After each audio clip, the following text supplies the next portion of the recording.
Charles Hilary amezaliwa Oktoba 22 mwaka 1959 katika kitongoji cha Jang'ombe, Zanzibar. Mwaka 1968 walihamia jijini Dar es Salaam na moja kwa moja alijiunga na shule ya msingi Mchikichini iliyopo Ilala. Mnamo mwaka 1980 Charles alijiunga na Radio Tanzania Dar es Salaam, ambapo kwa sasa ni TBC. Alifanya kazi na shirika hilo kongwe hapa nchini hadi mwaka 1994 alipojiunga rasmi na Radio One Stereo.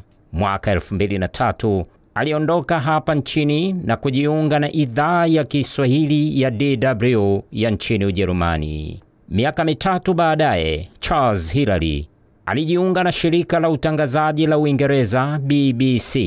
Ndiye Mtanzania wa kwanza kutangaza kwa lugha ya Kiswahili mechi za fainali za Kombe la Dunia za mwaka 2010 zilizofanyika katika nchi ya Afrika Kusini, moja kwa moja akitokea uwanjani. Ingawa baadhi ya redio zimekuwa zikifanya hivyo, lakini kwa kuangalia kwenye runinga, si kwa kutokea uwanjani.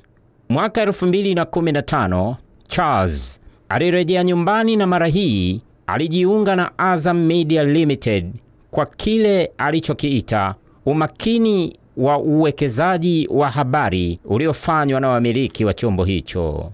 Desemba 30 mwaka 2021, Rais wa Zanzibar, mwenyekiti wa serikali ya Baraza la Mapinduzi, Dr. Hussein Mwinyi alimteua Charles Hilary kuwa mkurugenzi wa idara ya mawasiliano Ikulu.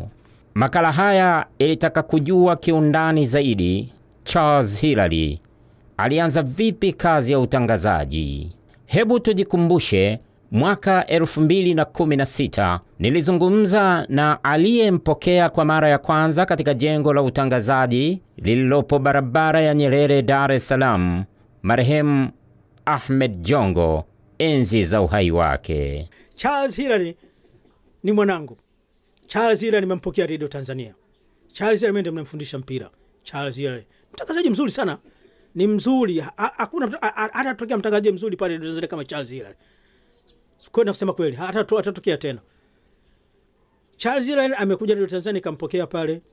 Basi naye akawa na interest ya kutangaza mpira. Unaona, akawa na interest ya kutangaza mpira. Nadhani mwenyewe alicheza mpira huyo. Nakumbuka mwenyewe alisema zamani sasa alikuwa anacheza center half, sababu bonge la mtu kama yule alikuwa anacheza center half. Kwa hiyo hiyo ule mpira alikuwa anaofahamu. Kwanza mwenyewe alicheza mpira anaofahamu. Sasa alipokwenda katika mambo ya utangazaji, tukampa mic kutangaza mpira. Basi akaqualify moja kwa moja kumtangazaji mpira. Wala hatukusita kumpa. Yachukua mpira hapa Adolf Kondo. Anagonga hapa vizuri kabisa kwake huyu Benedicto Makisalo. Anapeleka mbele huku, lakini anachukua hapa Charles Boniface Mkwasa.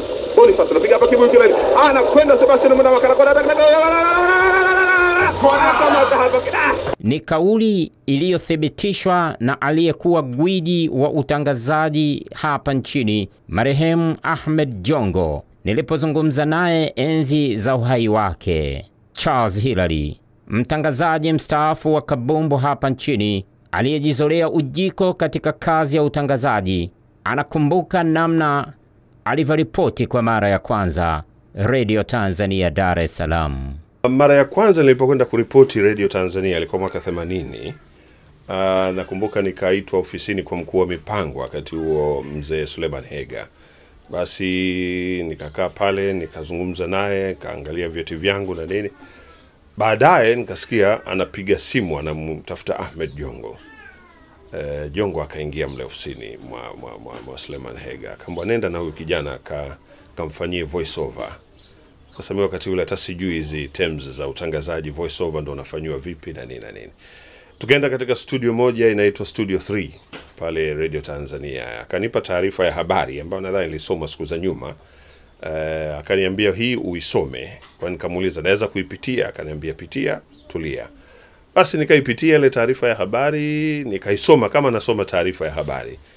Basi nikamaliza naye pale, tepo akachukua wao na nini, mimi nikamwambia basi utaitwa kama umefanikiwa.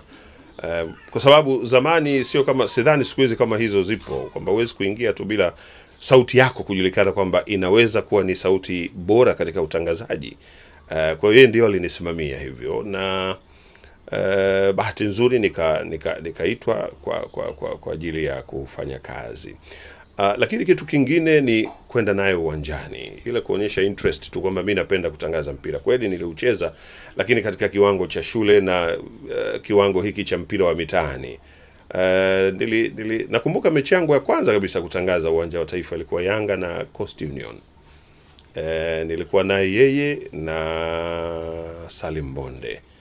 Na wakati ule ukiwa ndo mwanafunzi unatangaza mpira unapewa dakika 5. Wenyewe wanatangaza, wale wa Kongo wanatangaza dakika 15, wanapokezana 15.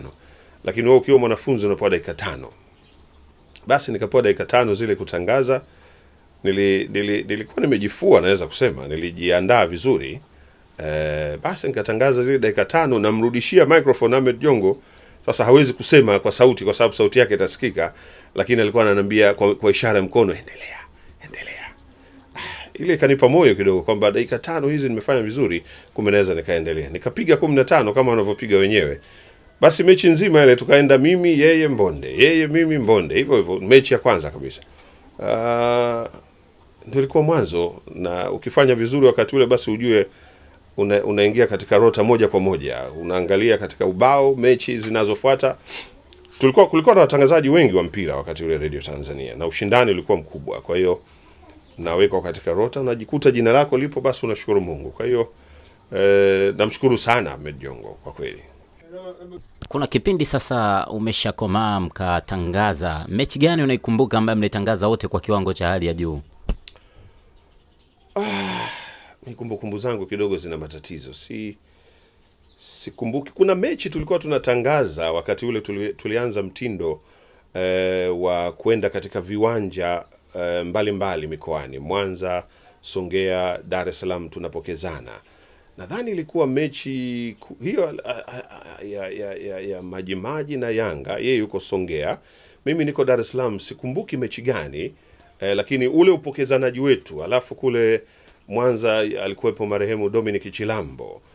Ile style ya kupokezana ilikuwa haijawahi kutokea Afrika Mashariki, iliweza kusisimua sana.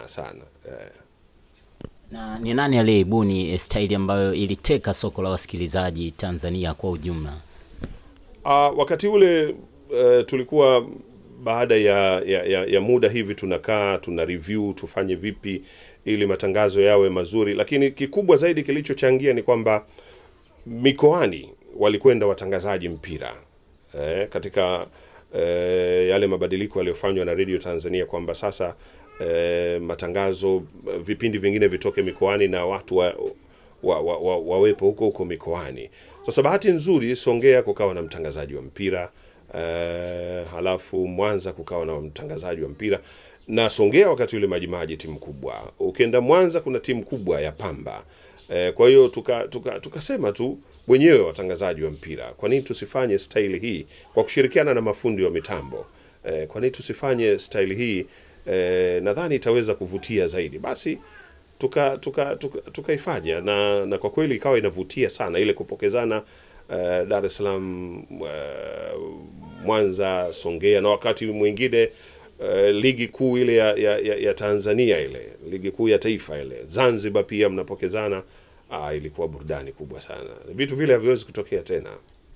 Nyinyi ndio kioo cha watangazaji, hususan sisi tunajifunza kutoka kwenu. Nini mnadhani ushauri wenu? Ushauri mkubwa ni vijana wa siku hizi wakubali kukosolewa, wakubali kuelekezwa. Unajua ukiwa mtangazaji unakuwa ni mtu ambaye unajulikana sana, unapopita watu wanakusifia sana, na ile inaweza ikakupa kichwa kwamba wewe tayari umekushajua kila kitu. Lakini ukumbuke kwamba katika kazi yetu ya utangazaji kila siku unajifunza. Na unapoelekezwa, mtu anapokuelekeza maana yake anataka ufanye vizuri zaidi. Msikilize, lile analokuambia lifanyie kazi na matokeo yake utayaona. Usiwe na kichwa kikubwa sana kwa sababu umepita kijiweni umesifiwa sana, basi huyu ataniambia nini? Hapana. Mimi hata leo ukinikosoa, ukinielekeza, hata wewe Mvula ukinielekeza, mimi nitalifanyia kazi, kwa sababu umeona kwamba pamoja na uzoefu wangu wa siku nyingi, lakini kuna vitu bado pengine wewe hukufurahishwa na